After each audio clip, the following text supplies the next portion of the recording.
Dangal greetings everyone. This is our midterm project in calculus. With our group members, Miss Alemania Maye, Miss Cabral Camille, Miss Carrillo Mr. Cepria Cyril, and me, Ortiz Crystller.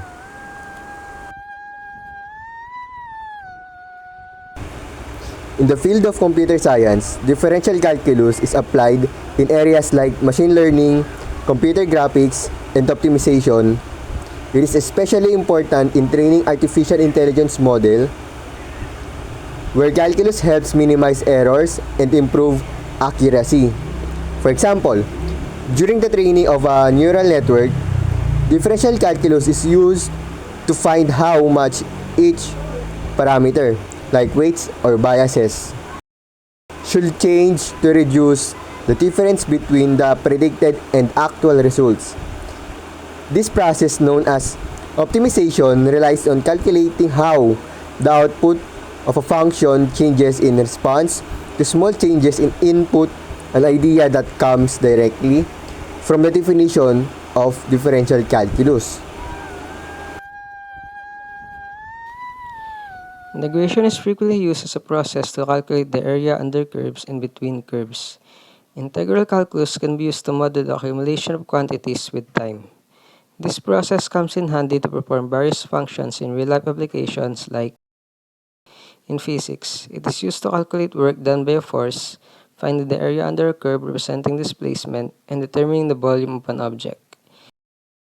In engineering, it is used to calculate the volume of complex shapes, determine the center of gravity, and analyzing fluid flow. In finance, it is used to calculate the total value of an investment over time, determining the present value of future cash flow, and analyzing risk and return. In computer science, integration calculus is used to optimize algorithms and analyze the behavior of computer systems. Integrals are also used in developing and analyzing machine learning algorithms. What is differential equations? It is a basic introduction to differential equations, explaining their use in modeling real-life changes such as population dynamics, velocity, acceleration, and other phenomena. So, a differential equation is a mathematical equation that relates a function to its derivatives. It describes how a quantity changes over time or space, often modeling dynamic systems in physics, biology, economics, and engineering. Differential equations into real-life situations. So, here are some real-life examples of differential equations. It also includes the physics, modeling the motion of objects under the influence of forces, describing the flow of heat and electricity, and understanding radioactive decay. So next, engineering, designing control systems, modeling chemical reactions and simulating the behavior of complex systems. Biology, modeling population growth, simulating the spread of diseases and understanding the dynamics of ecosystems. Here are some everyday examples of how calculus is used. Driving. When you're driving a car, you're constantly using calculus. You're using differential calculus to calculate the rate of change of your speed, and integral calculus to calculate the distance you've traveled. Cooking. When you're cooking, you're using calculus to determine the rate at which your food is cooking.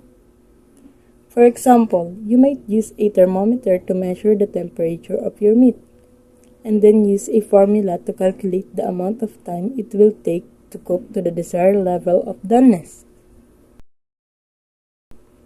Shopping. When you're shopping, you're using calculus to compare prices and make decisions about how much to buy. For example, you might use a formula to calculate the unit price of an item, or to figure out the best deal on a multipack. Sports. Athletes use calculus to analyze their performance and improve their skills. For example, a runner might use a formula to calculate their pace, or a golfer might use a formula to calculate the trajectory of their shot. Finance. When you're managing your finances, you're using calculus to make decisions about saving, investing, and borrowing.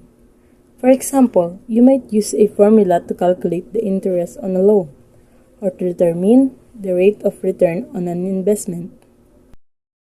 While you may not be consciously using calculus formulas in your everyday life, the principles of calculus are at work behind the scenes, helping us understand and make the decision about the world around us.